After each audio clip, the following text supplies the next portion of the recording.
পুরুষের জীবন নীরব এক যোদ্ধার গল্প। পুরুষ মানুষ জন্ম থেকে একটা দায়িত্ব নিয়ে বড় হয়।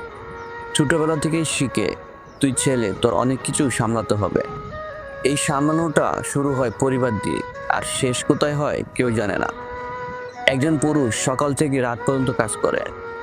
ডাক্তার হোক, রিক্সাওয়ালা হোক, দোকানদার হোক বা অফিস কর্মী, সবাই দিনরাত খেটে যায় শুধু পরিবারের মুখে হাসি ফোটানোর জন্য। নিজের চাওয়া পাওয়া ইচ্ছাগুলো সব চাপা পড়ে যায়।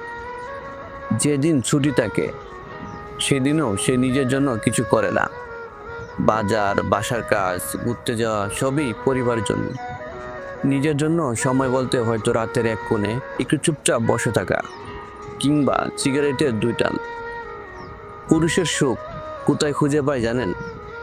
সুখ তো খুঁজে পায় পরিবারের হাসিতে, সন্তানের ভালো থাকায়, স্ত্রীর ভালোবাসায়, মায়ের হাসিতে, বাবাকে দেখাশোনায়।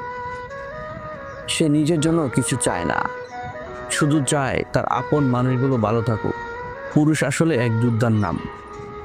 তার যুদ্ধটা প্রতিদিন বছরের পর বছর চালিয়ে যায়। পুরুষ সারা জীবন পরিবার সংসারকে আগলে রেখে ভালোবাসা দিয়ে যায়।